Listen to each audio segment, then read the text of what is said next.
Hello. At the start of this year, I set myself, rather gaily, a challenge, a reading challenge, and that was to read 50 books in 52 weeks, alternating business books with fiction. I called it my Reclaim Time to Read challenge because the whole objective behind it was to carve out a little bit more time in my day and my week to read, to absorb new ideas, new writings, and discover new authors, to inspire my thinking and to help me unwind.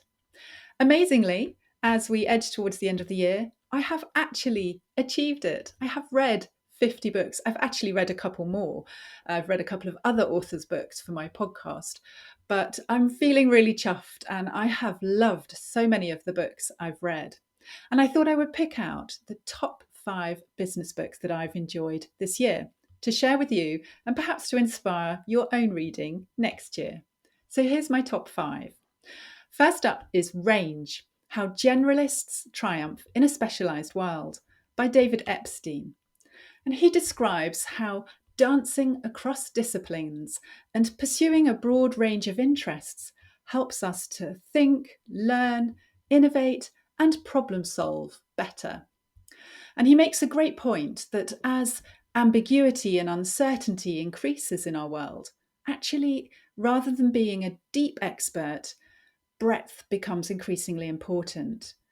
It's far more useful to connect and integrate different ideas and draw on lateral thinking to help solve really complex problems.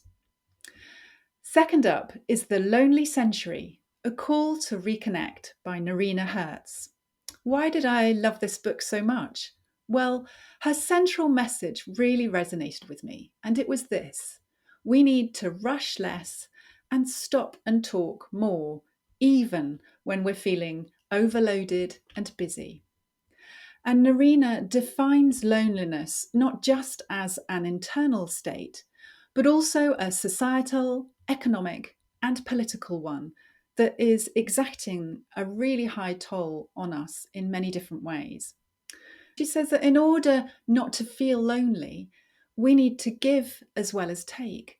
And that means putting care, compassion, and cooperation at the heart of society, and to broaden out our narrow economic measures of growth and productivity.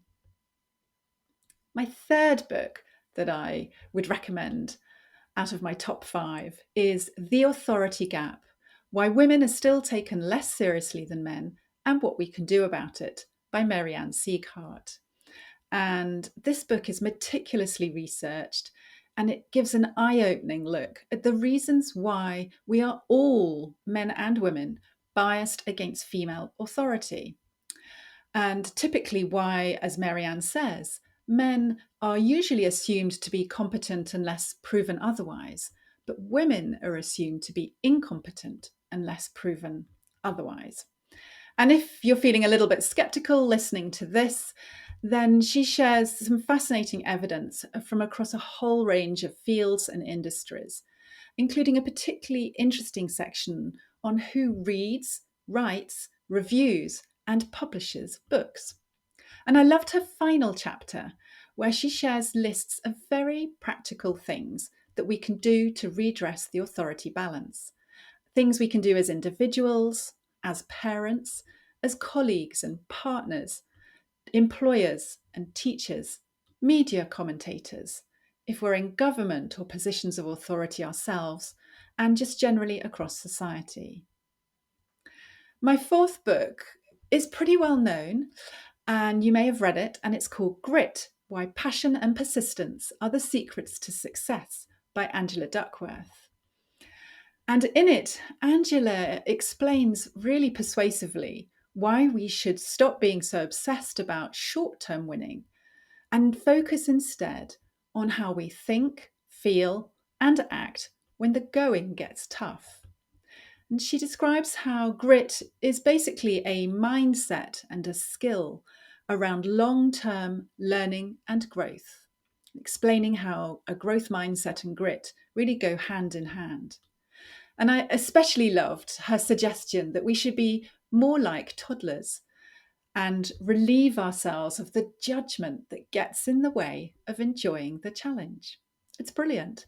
Too often, as adults, we fail to learn and grow because we're so quick to judge our achievements or our perceived failures. And the fifth and final book I'm recommending in this short video is very complementary to Grit, and it's called Quit: The Power of Knowing When to Walk Away by Annie Duke, who's a former professional poker player. And this book was published just a few months ago. And this, probably out of all of them, has been my favourite business book of the year, simply because I have taken so much from it already. And it is hugely influencing how I think about what I'm doing and why I'm doing it. And she talks about Angela Duckworth's book, Grit. And she says, while grit gets you to stick at the hard things that are worthwhile, the problem with grit is that it can also get you to stick at hard things that are no longer worthwhile. And in contrast, quitting gets us to where we want to go faster. So the book is all about the cognitive biases that go on in our brains that get in the way of making a good quitting decision, and loads of advice on how we actually can skill up at quitting. And I love that idea in itself, that actually quitting is a skill we need to learn. And a great anecdote was her suggestion of how we can learn from ant colonies, because ants both exploit the current opportunity or food source to the full, but they also keep on exploring at the same time and looking for new opportunities. Honestly, once you've read this, you will never look or think about quitting the same way again. I hope one or more of these books whets your reading appetite. There were so many great contenders. I had a lot of fun trying to whittle it down to 5 and pick out my favourite 5. And it was a challenge as well. So if you'd like to see the full list of all the other business books, plus 25 cracking fiction novels that I've read this year, you can browse the full selection at my website, helenbeedham.com/2022 reading challenge. And I've loved doing this reading challenge so much, I think I'm going to do it again next year. So please do get in touch and let me know what you think I should be putting on my reading list next year.